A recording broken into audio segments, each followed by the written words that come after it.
Bonjour Camille. Bonjour monsieur 3. Vous êtes élève on dit, au micro-lycée? Comment on dit? Pas étudiant quand même. Alors vous êtes étudiante au micro-lycée d'Antoine Lomé à Agen. Et depuis quand vous êtes ici?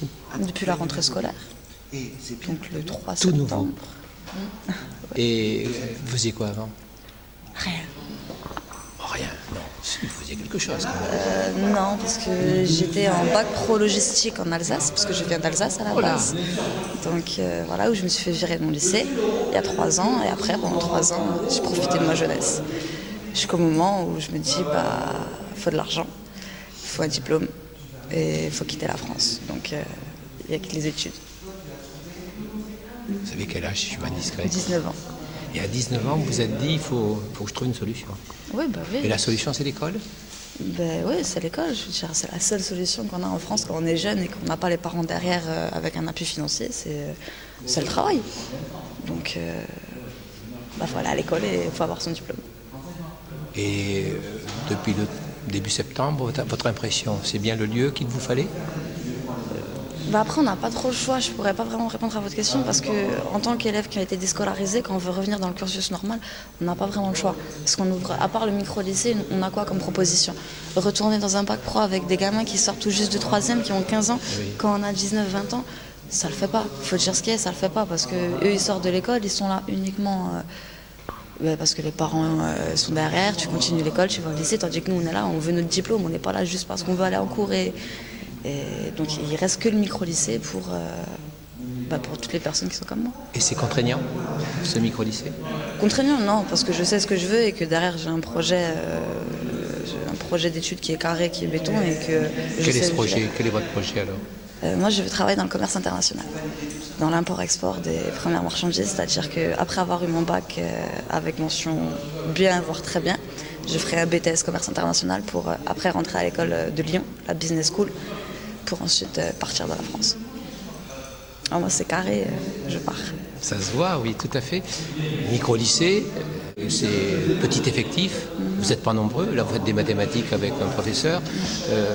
Qu'attendez-vous de l'équipe pédagogique? Qu'attendez-vous des enseignants? Est-ce que vous attendez différemment de ce que vous attendiez quand vous étiez élève?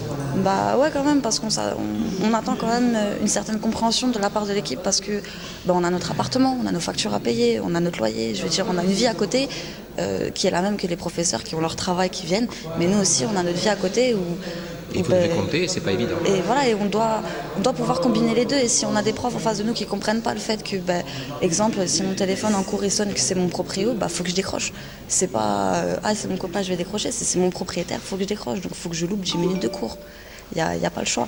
Et cette compréhension-là des profs, elle est limite obligatoire. Parce que si les profs ne comprennent pas ça, il n'y aura pas un bon suivi, il n'y aura pas d'aide, parce qu'il y aura toujours un fossé entre l'équipe et l'élève. D'accord. On parle de cette compréhension vis-à-vis de votre vie d'aujourd'hui, mais faut-il aussi une compréhension par rapport aux difficultés que vous pouvez rencontrer dans la compréhension de ce que vous faites en cours véritablement? Mais c'est global, je veux dire, il faut une compréhension globale, parce qu'on a tous un parcours différent aussi.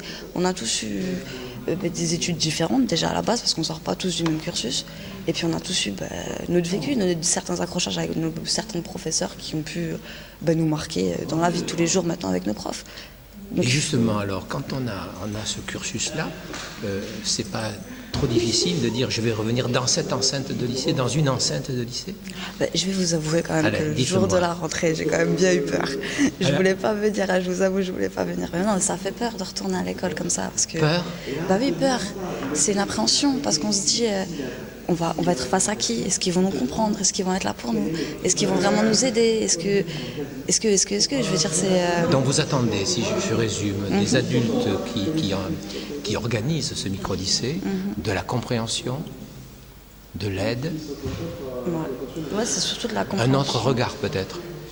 Ce serait vraiment, pour résumer, ce serait la compréhension dans le sens où on est des jeunes adultes. On n'est plus des jeunes adolescents ou des jeunes en train de devenir adultes. C'est que pour la plupart, on est tous adultes.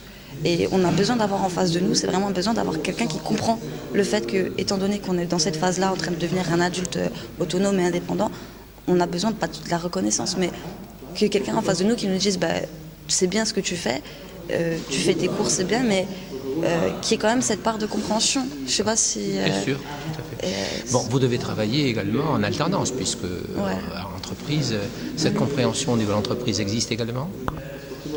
Bah après, je veux dire, moi je vois l'entreprise, l'alternance comme un moyen pour pouvoir rentrer dans mon BTS parce que j'ai un projet d'études derrière.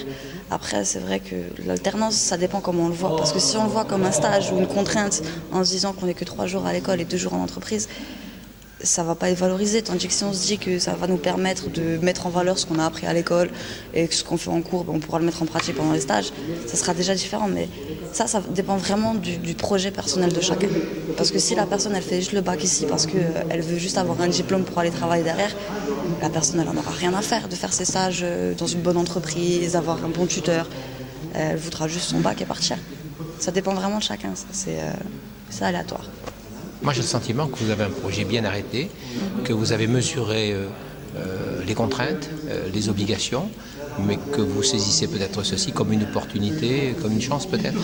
Bah, c'est pas question que je la vois comme une chance, c'est que je le vois surtout comme une obligation à saisir cette chance-là.